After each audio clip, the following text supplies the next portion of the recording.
Hi, everyone, and welcome to the NinjaTrader online training room. Before we get started, I would like to double check our picture and sound. So if you can hear my voice and you see the web page being displayed, please type a quick Y into the room now to confirm. All right, great. Thanks for the confirmation there, everybody. And again, thanks for joining us for today's Charting Level 2 training event. This event is being sponsored by Futures and Forex Day Trading, where serious traders gather. NinjaTrader has an extensive network of third-party trading educators and add-on providers. If you've not done so already, we would suggest that you check out all of our add-on providers at the following link to the NinjaTrader website. Now, we do also provide free weekly partner introduction events where you can learn more about our partners. Before we get started, I'd like to mention that NinjaTrader is a free application for advanced charting, market analytics, automated strategy development, and trade simulation. We only charge for our product if and when you decide to trade live through any of the over 100 supported brokers worldwide. Now, as I mentioned, this is the Charting Level 2 webinar. We expect this webinar to last approximately 1 hour, and we'll spend our time covering the following. Using the Historical Data Manager, using the Instrument Manager. We'll then open a chart and discuss the global crosshair cursor and window linking. We'll spend some time working with advanced drawing tools like Fibonacci retracements. We'll discuss how a NinjaTrader workspace operates. We'll then download and install some custom NinjaScript indicators from our support forum. And of course, we'll set aside some time to implement any customer-submitted charting inquiries. Now, before we get started, I have a few links to post into the room. This first link will bring you to our schedule of upcoming online events. We have just added some evening events as well if those times better suit your availability. This next link is for those of you who are not yet using NinjaTrader. You can download our software for free at the link I've just posted into the room. As a matter of fact, the free version of NinjaTrader can be used for each and every feature that we'll be discussing today. This next link is a good one to bookmark if you've not done so before. This link will bring you to our online help guide.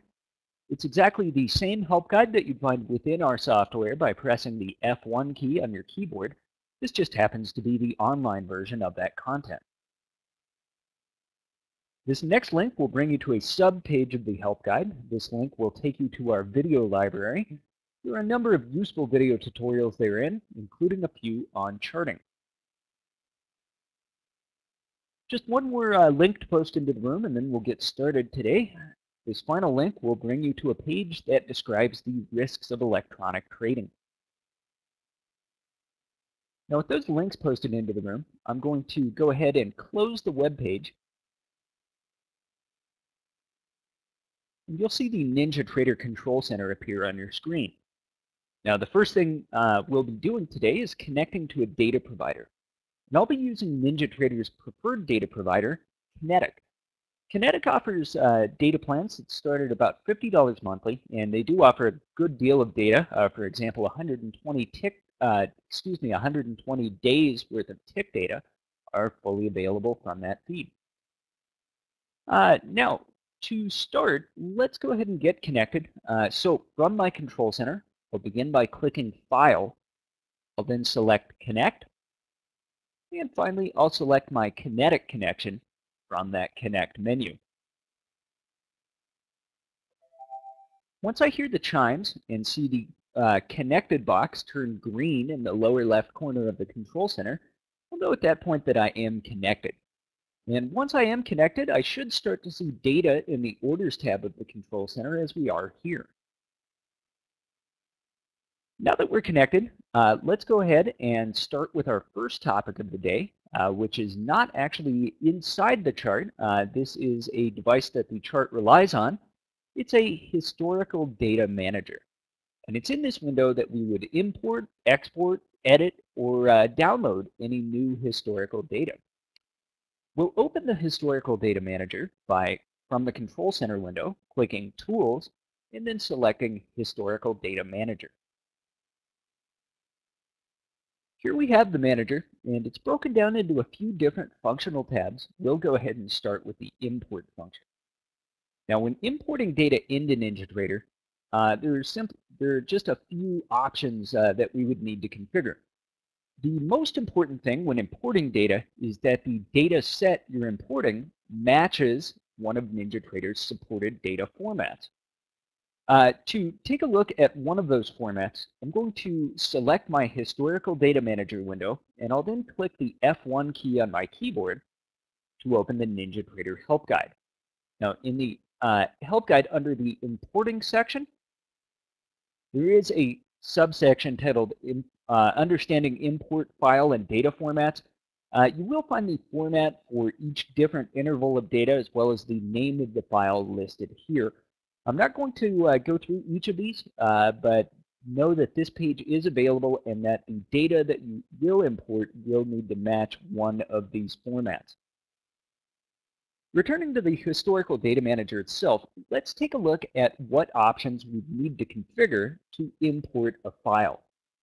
The first thing we need to set is the format of our data. Now, there are just three possible formats. We will accept the Metastock format of data. We'll accept the NinjaTrader format of data that we just looked at in the Help Guide.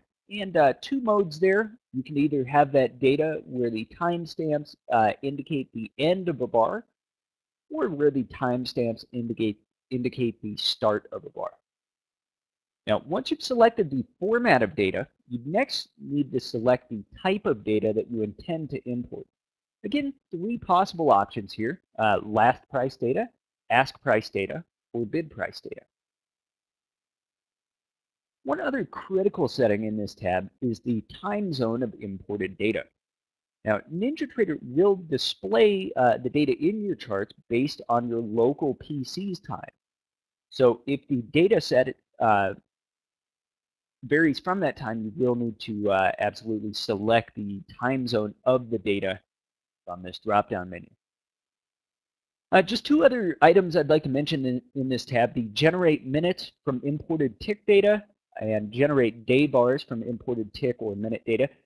It is possible to use, for example, tick data to create minute and daily bars, but what I want to mention is that it's not possible to go the other way. So we couldn't, for example, derive tick bars from a minute-based data set.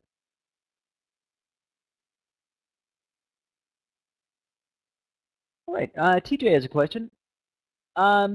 TJ, that is possible. We're actually not going to be covering anything related to order entry today, so I'd have you send us a note to support@ninjatrader.com for a bit more information on that.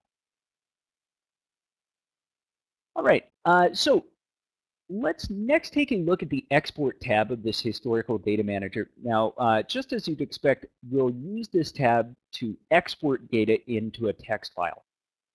And the first thing we need to select in this Export tab is which instrument we intend to export data from.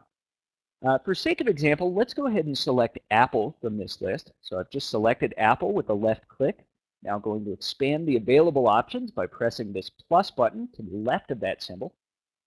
I see that in my database I hold only last price data for Apple. We'll go ahead and expand that last price data. And now we're shown the different data formats we could export. Let's go ahead and select minute so that we'll be exporting minute data based on the last price for Apple. Now that we've selected the data type and instrument that we intend to export, we need to next select the date range that we'll be exporting. And we'll do that using the start and end date properties. Very self-explanatory. Obviously, you're just setting a range of dates to export here. The only thing I would mention is that you can both type in this window, and you can also click the icon to the right of the field to open a calendar where you could more easily select a date with this graphical interface. In any case, once you have set up all the options for the data set, just go ahead and click the Export button, and NinjaTrader will begin that process. All right, let's next take a look at the Edit tab of this Historical Data Manager. And it's with this Edit tab that we can actually edit the open, high, low, close, and volume values for any specific bar or tick. For sake of example, let's again expand Apple. So I'm going to select Apple, expand that instrument, select last price, and expand that. And then we'll go ahead and expand the available minute data here. Now, you'll see that in this menu, I'm going to need to actually select the month, and in fact, even the day of minute data that I'd like to take a look at. Let's go ahead and take a look at data from the 6th. So here we have the minute-by-minute data from Apple on the 6th as it exists in my database. So you'll see that each one of these data points is dated, marked with the time, and then we see the open, high, low, close, and volume of that particular data point. Now there can be scenarios when your data provider may send NinjaTrader a bad tick, and as a result of that, you'd have a bar that has a very, very high high or a very, very low low. You can edit those types of glitches out using this tab of the Historical Data Manager. Now, in terms of actually editing out one of these data points, we'd first want to select the data point to edit. So in this case, the 6:43 a.m. minute bar. Now that I've selected the minute bar itself, I'd need to select what value I intend to edit. So let's go ahead and edit our high a bit here. I've just double-clicked on that cell, and I'm now in edit mode. So at this point, I could type in my change. We'll just go ahead and bump this up by 1 tick here. So just bump that up to 68, and left-click again to complete my modification. Now you'll see that now that I've changed this bar, there is a logging of that in the system. I will be shown that I have changed the value of that bar. Likewise, when I hover over the value that I have changed, I will be shown the original value of that cell in a little hovering menu. I can go ahead and reverse those changes by just right-clicking on that data point and selecting Remove Changes. And that pops me back to the original settings. Now, there is one other thing that you may need to do in this Edit tab, and that would be exclude a bar or exclude a data point. Now, to exclude a bar, we first select that bar. I've again selected our 6:43 bar. We'll now right-click and select Exclude. So you'll see that that bar is now marked with a red background, and that tells me that the bar has been excluded from my data set. Just to show you what this has done, I'm going to save, and let's open a chart of Apple in a minute interval, and we'll go ahead and just take a look at data from the 6th. Now let's go ahead and scroll back to that 640 area of this chart. Okay, so if you will watch the data box here, the data box is going to tell you what date and time my mouse is resting on in this time field. So you'll see that we go from 642 to the 644 bar. We have totally excluded that bar at 643 using the Historical Data Manager. Let's go ahead and close that chart and open our Historical Data Manager back up so that we can take a look at the next tab, Download tab. And with this Download tab, we can easily load a range of data in many, many intervals without having to go ahead and open up a chart. Now, to actually load the data here, I'd first select the instrument that I'd like to load data for, in this case, E-mini S&P December 2011 expiry. I'd then set the range of dates that I'd like to download data for, in this case, the 30th through today. After I've set my date range and selected the instrument, I'd need to tell NinjaTrader what type of data to download. So we could just go ahead and select all of these different options at the same time to take care of everything at once. Here we download the tick, minute, and daily data in all these different data types. So for our ask price data, bid price data, and last price data, that would start as soon as we click this download button. Just one more tab in this historical data manager I want to mention, and that is the Reload tab. It has just a single button, and that button just reads Reload All. Now that's exactly what would happen if we were to click this button. We'd see all of the data that we currently hold, so all this data that's listed in the Edit tab of my manager. We would request that Kinetic provide us with a new copy. This tab just allows me to do that with a single click. All right, now that's everything I have to cover on the Historical Data Manager. Of course, if you have any questions about that feature, go ahead and type them into the room now. In the meantime, I'm going to close this window, and let's next take a look at an instrument manager. Now, in this section of the presentation, we're going to be looking at adding and removing instruments from a default list. Before we go ahead and open up the window, I want to just take a look at what that default list is and when we would access it.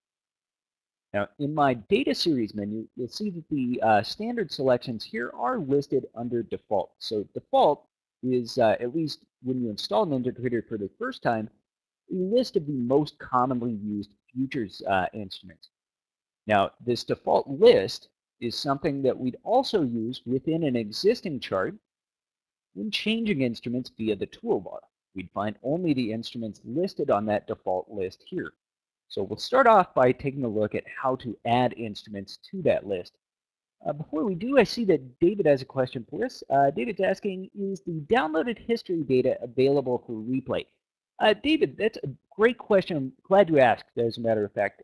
So one very common area of confusion in our software is the difference between historical data and replay data. Now, historical data and replay data are, in fact, separate types of data.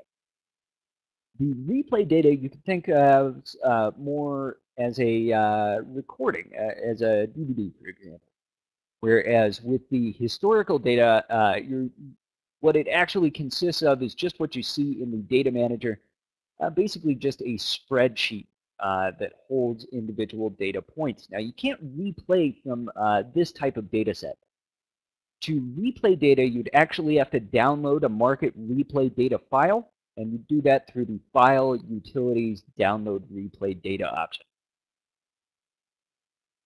All right, so we'll next be moving on to a review of the Instrument Manager window.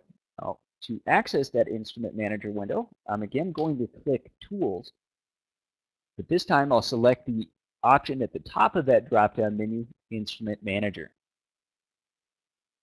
All right, now here we have the Instrument Manager, and it's broken down into a few different functional sections.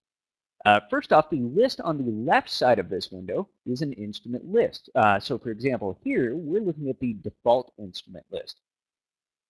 Now on the right side of the manager window, we'll find our master list. So these are the 746 instruments that we could feasibly add to the default instrument list.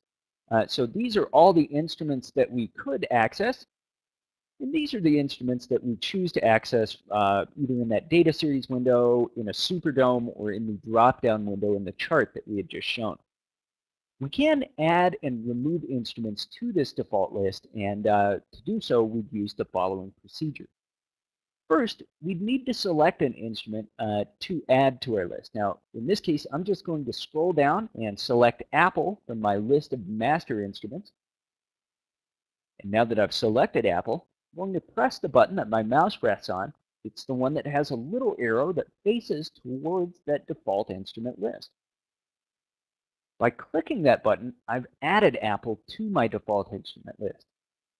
So just another example with 6E. I've selected 6E. I'm now going to press the button with an arrow facing towards the left to add that instrument to my default list. Removing an instrument from this default list uses very similar steps. So first off, I'm going to select an instrument to remove. In this case, we'll remove FDAX. Now that I've selected FDAX, I'll now click on the button with an arrow that faces towards the master list to remove FDAX from my default instrument list. So now that we've made a couple of changes with that default list, let's go ahead and click OK to exit our instrument manager, and let's take a look at the chart and the data series menu again. So first off, you'll see that Apple and 6E are both now options in my data series menu under that default list. And as a matter of fact, in my new chart, I can also access those instruments in this drop-down menu. So that default instrument list is a very critical instrument list. Just to head off any questions here, there is no way to set this drop-down menu in the chart or the drop-down menu in a Superdome to use any other list. Those windows will only use the default list in these instrument drop-down menus.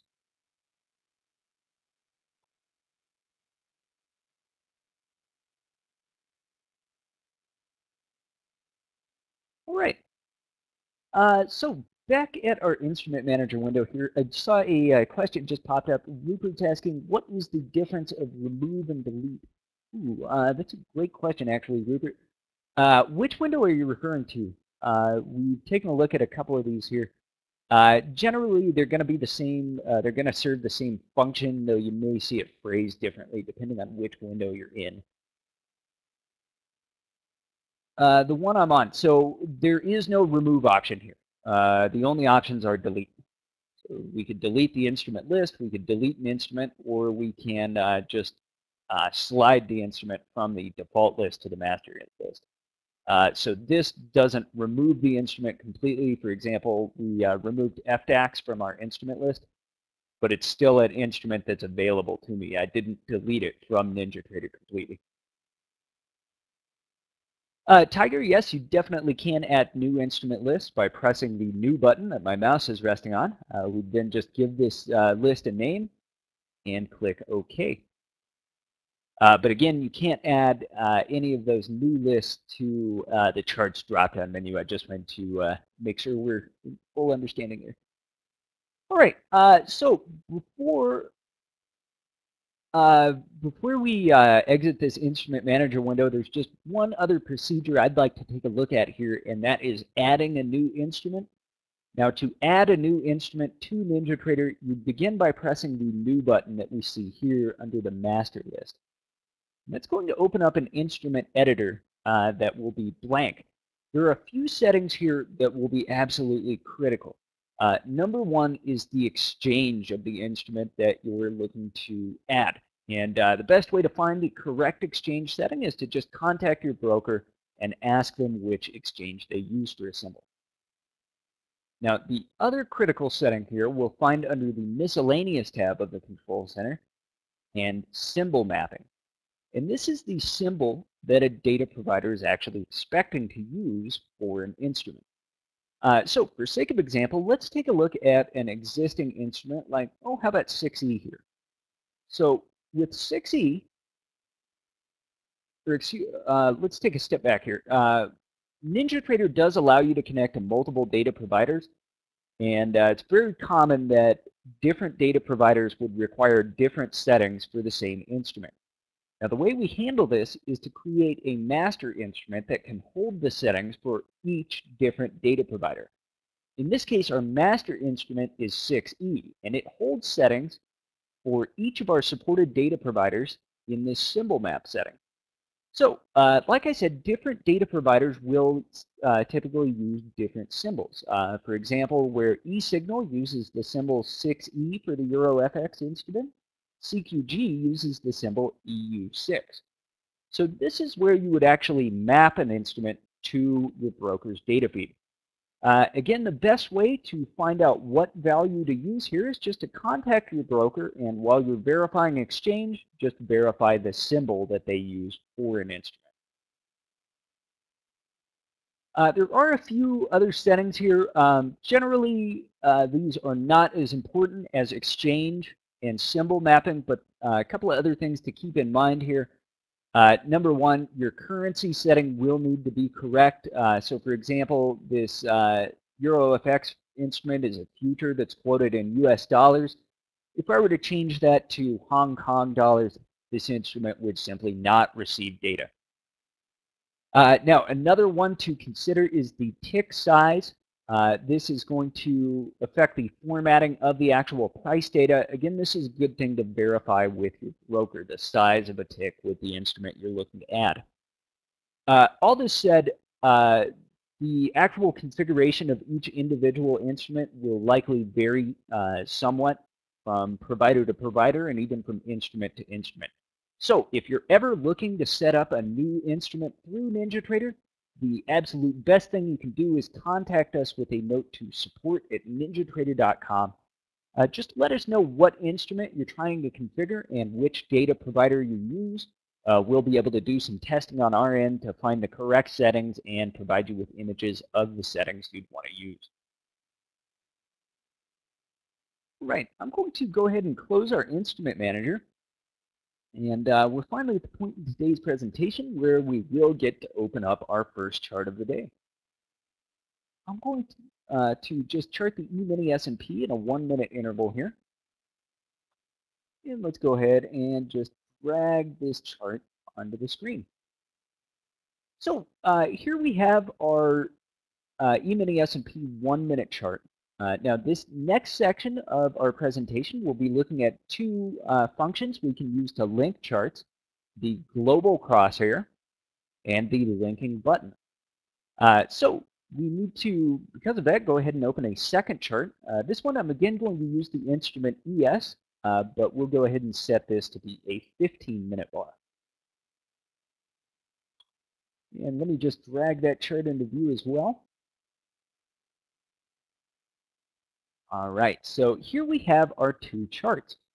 Now, you may recall from our Charting Level 1 presentation that there is a cursor called the crosshair, and that's what we're looking at on this 15-minute chart right now. It simply displays a crosshair on the chart that shows us the price and time that our mouse is resting on. So in this case, my mouse rests on the 2300 bar at a price of 1169.5. Now there's another type of crosshair cursor that we call the global crosshair. This cursor allows us to link multiple charts together. So I'm going to select the global crosshair in my 15-minute chart, and I'll select the global crosshair in my 1-minute chart as well. Now, with this global crosshair, what we'll see happen is that when I move my mouse in one chart, the other chart will scroll as well. So, for example, I'm going to move through this 15-minute chart, and you'll see that my 1-minute chart is moving at the same rate. So ultimately, this allows me to take a look at the exact same time and price data in multiple intervals. Now, Joe's asking about can we do this with a tick chart as opposed to a time value? It's absolutely possible. The interval that you use here really has no effect on the crosshair cursor. So just for sake of example, we'll turn this 1-minute chart into a 150 tick chart. And as soon as that data loads, I just want to show that it's going to operate in exactly the same way. This allows me to link the display of my two charts. So here I'm looking at the 2215 time range in both of my charts, both the time-based chart and the tick-based chart. All right, so that's really all there is to the global crosshair. There's just one other question that I typically get with this feature, and that's just how do you turn it off in one chart or another? All you need to do is select a different cursor. So if we select the standard crosshair, that delinks these two charts. Now, the next feature I want to take a look at is a feature called window linking. And this window linking feature allows me to replicate instrument changes across windows. So for example, when I change an instrument in one chart, I'd see that same change take place in other windows.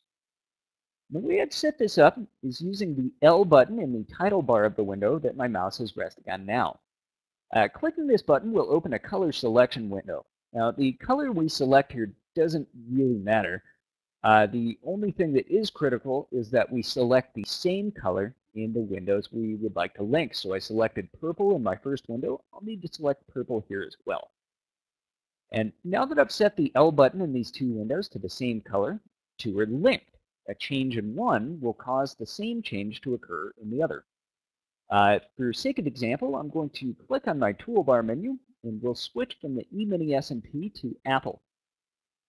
Now you'll see that Apple is loaded not only in my 150 tick chart, but also in this 15-minute chart. And that's because I've set these windows to be linked. As we're on the topic, I do want to mention that this applies not only to charts, but also to other windows within NinjaTrader as well.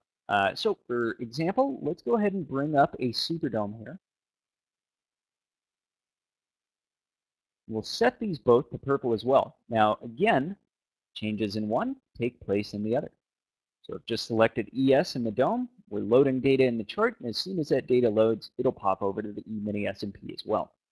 So it's a handy feature, especially when you're using multiple instruments in a single workspace.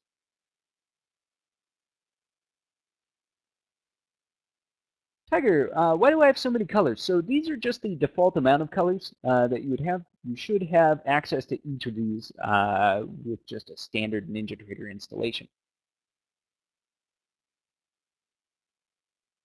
Ooh, Enrique, that's a very good question. It's a little beyond what we really have the ability to cover here in this room. So what I'm going to have you do is if you'll just copy and paste that text into a note to support@ninjatrader.com, we would be more than happy to walk you through that process. Again, it's just a little too complicated for this session. I want to make sure we get to all our material. Thanks for your understanding there. Okay, so we have just discussed window linking as well as the global crosshair cursor. At this point, I'm going to go ahead and close our Superdome here, and I'd like to expand this chart so that we can start to take a look at some of the advanced drawing objects that are available to us in our charts. Now, those of you who joined us for our Charting Level 1 session likely saw how to use simple drawing objects. So, for example, the line where we just create lines on the chart, maybe even the text drawing object where we can create notes within our chart. During this presentation, we're going to be taking a look at using more advanced drawing objects like Fibonacci retracements or, for example, Andrew's pitchfork. Let's go ahead and start with the Fibonacci retracements drawing object. Now, I'm going to select that with a left click in this menu, but I could use the keyboard shortcut F8 to enter into drawing mode as well. We'll go ahead and select those retracements. Now, I'm going to, before we draw here, just switch back to a minute interval chart so that we have a bit more static display to work with. And you may have noticed, but now that I have selected that Fibonacci retracement, my mouse cursor has changed to the form of a pen.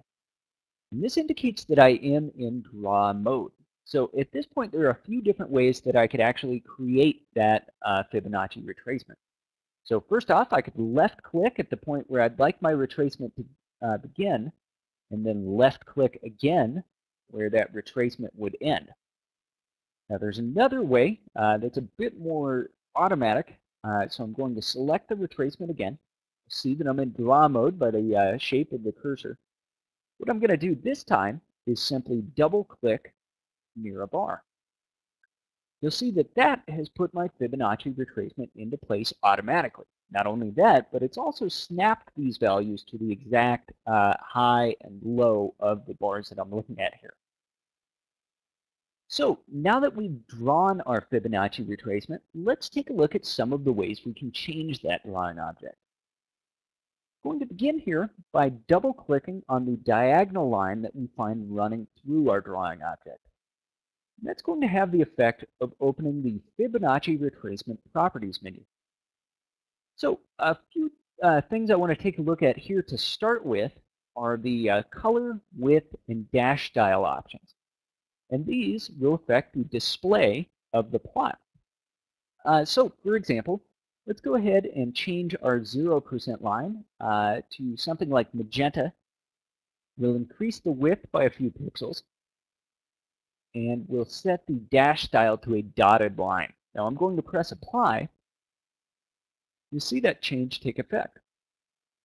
Now, not only can I edit the color, width, and style of these lines, but I can also edit the percentage which they're actually showing me. So for example, if I wanted a negative 10% anchor line, I'll put that value into place, press apply, and we'll see that change take effect. So this allows me to change the existing retracement values with this Fibonacci drawing tool. Not only that, but I can also add up to 3 additional retracement levels here. While we're on the topic, if I'd like to remove any of the existing retracement levels, so for example, I'll remove the 38.2% line, just uncheck the active checkbox and then press apply, and we'd see that level removed from our display. Okay, so those are the basic properties of our Fibonacci retracement. There are a few other options that I want to take a look at here. First off, let's work with the extend lines left and right. So these are probably going to function as you'd expect they would. For example, let's select the extend lines right option and press OK, and that's exactly what we see. The lines themselves that this Fibonacci retracement is plotting are just extended indefinitely onto the right side of the chart. The extend left option functions exactly the opposite way. It will extend those lines indefinitely into the past.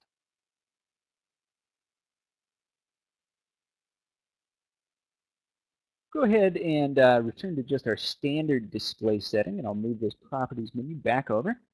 Let's next take a look at the text location property. So with this text location property, I can, for example, hide my text altogether by selecting Do Not Show. I can move that text to the right side of the Fibonacci retracement rather than its original inside left position. Or if I'm doing something like extending my lines, I can set these levels to plot on the extreme left. So here I've set my lines to extend left, and I'm now seeing those plots on the right border of my chart, which does benefit me in that it keeps them kind of out of the way on these more real-time candles. All right, just a couple of other options I want to take a look at here in this part of our menu. The next one I want to take a look at is the options under this general section of the menu, Autoscale and Lock. Lock's pretty simple, so let's go ahead and take it on first. Lock is going to lock the drawing object to future changes. So I've selected Lock, and we'll press OK. Now that I've locked this drawing object, we'll find that I can't drag it to another section of the screen. I couldn't delete it using the Delete key on my keyboard. Nearly all I can do is open up the Fibonacci retracements menu and unlock it, as a matter of fact. So this prevents me from inadvertently deleting my Fibonacci retracement or accidentally moving it to a different price.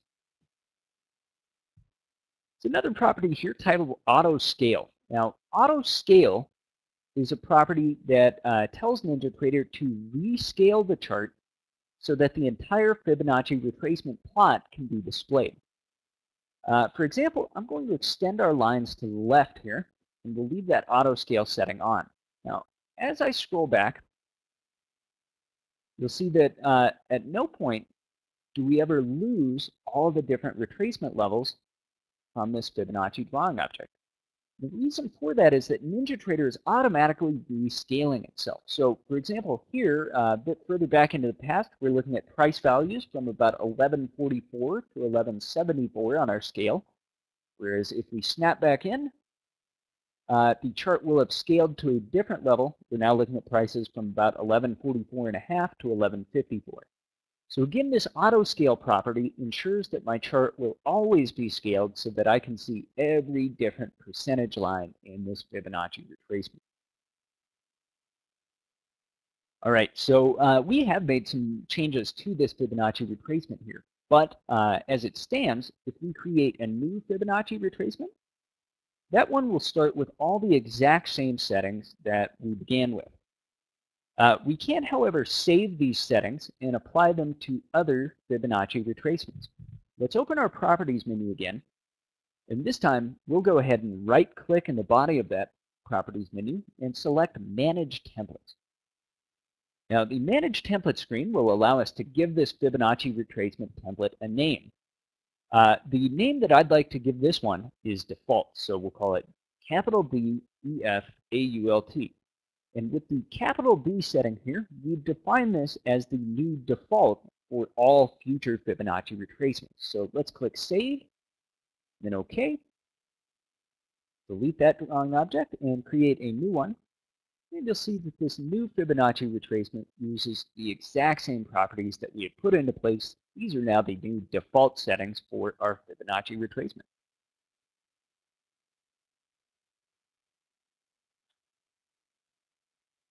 All right. So that's about all the information I have to share on those drawing objects. Each drawing object is going to have slightly different properties, but they're all going to operate in just about those same ways. I'd next like to take a look at workspaces. And workspaces are something that can consist of charts, but aren't necessarily made up only of charts. Oh, sorry, I see Rupert has a question before we move on here. Rupert's asking, how did the Fibonacci tool know to go to the extreme high when you double-clicked instead of the very next high?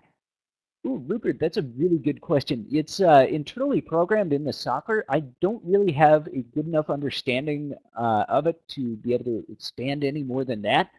That said, I'd be happy to look into that. If you would just contact me with a note to support@ninjatrader.com, I can get a much more thorough explanation.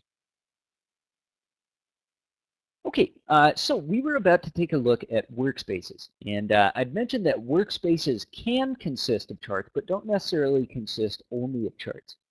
So a workspace is basically made up of all the different windows that we have open. So in this case, I have a chart open. Let's open a Superdome as well and just drag that into view. Now, between these two windows and the control center, what I have here is a workspace. And if I like these settings, if I, for example, like the properties I've set in my chart and how I have these windows positioned, I can save these settings so that I'll see them put into place automatically when I restart NinjaTrader. Now to save my workspace, I'm going to click File, select Workspaces, and then Save Workspace. And at this point, these settings have been saved. I'd now like to restart NinjaTrader. And when the software comes up, we should see it load with the exact same settings we had just a moment ago. Control center, a Superdome, and our chart positioned in exactly the same way. So just what we're seeing here is what the workspace itself consists of, our two windows and their positioning on the monitor. So that's a handy trick so that you don't have to set your charts up again from scratch each time you restart NinjaTrader. Now, there is one other thing that I'd like to mention here, and that is that while you can display only one workspace at a time, we can run multiple workspaces. So at this point, in my Control Center window, I'm going to click File, select Workspaces, and then New Workspace. Now my new workspace will be devoid of any windows. So here I just have the Control Center. So that we can see some difference between our two workspaces, I'm going to open a window we've not yet used today, the FX Pro window. Now, as it stands, I have two workspaces. One holds a Superdome and a chart, the other this FX Pro window. I can switch between the two by opening the File menu in the Control Center, selecting Workspaces, and then selecting my other workspace, or by using the keyboard shortcut Shift F3. So this allows me to quickly cycle between the two workspaces, and ultimately this allows me to make better use of the available real estate on my monitor. So I could have, for example, a good many windows in this same amount of space and be able to cycle through those windows using workspaces. Joe, yes, absolutely. Workspaces do save indicator settings, but only the indicators that you have applied to a chart or, for example, a market analyzer window. Great question. Okay, so that's just about all there is to cover on workspaces. The only other thing I would mention is deleting workspaces. There is no way to delete these from within the software, so if you ever run into a scenario when you do need to delete a workspace, please do contact us with a note to support@ninjatrader.com so we can help you with that process. All right, next we get to take a look at, frankly, my favorite part of today's session.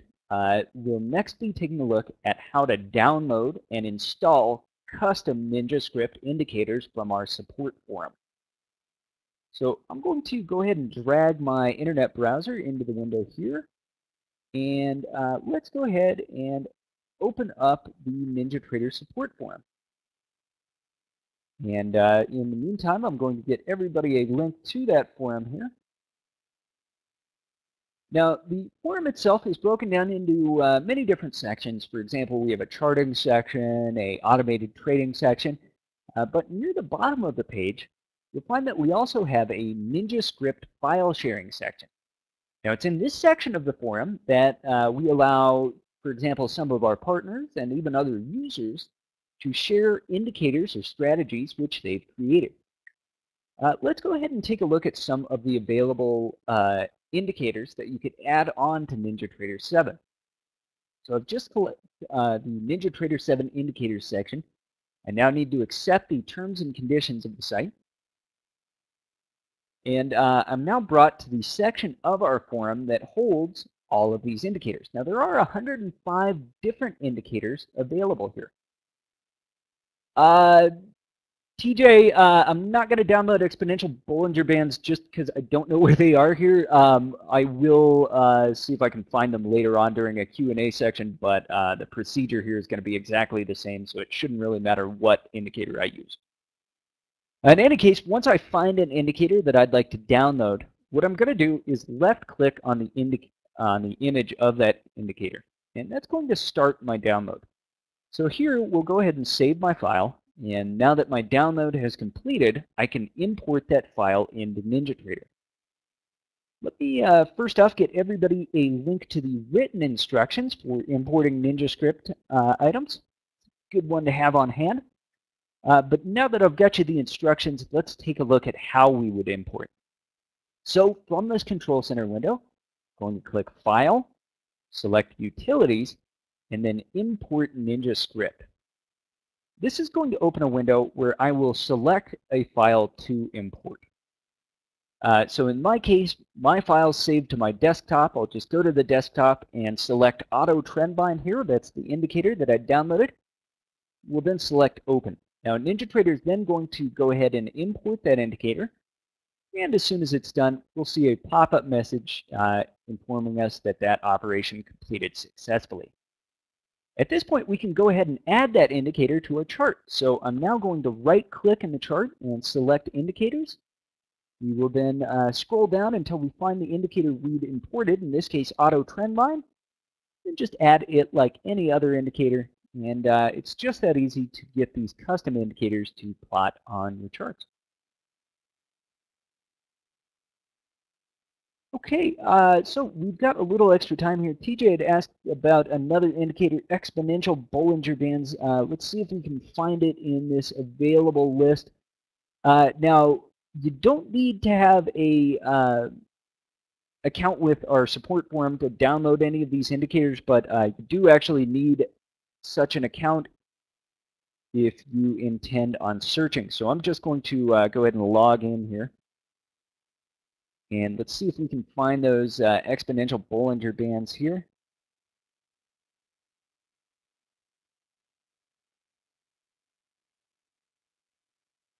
So we'll just try searching based on the term exponential here under the NinjaScript files. And let's see what we can come up with here.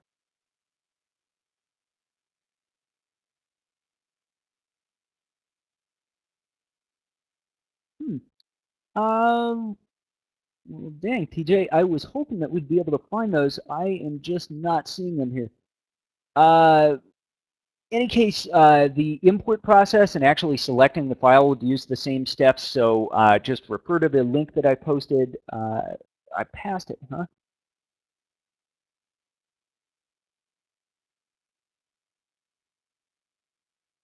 I see a Bollinger Band with an EMA, but I don't see the exponential Bollinger Band. Maybe we've just got our titles off. I suppose at the end of the day, it doesn't really matter. All of these files would import using the same process.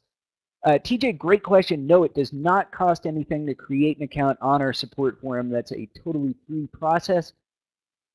All you need to do for that, by the way, is at the main page of our support forum. And let me go ahead and get back there.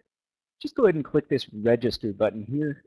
What we need from you is to read our rules and accept them, and then provide us with an email address and create a username and password. That's pretty much all there is to it. That is actually everything we set out to cover here in today's Charting Level 2 webinar.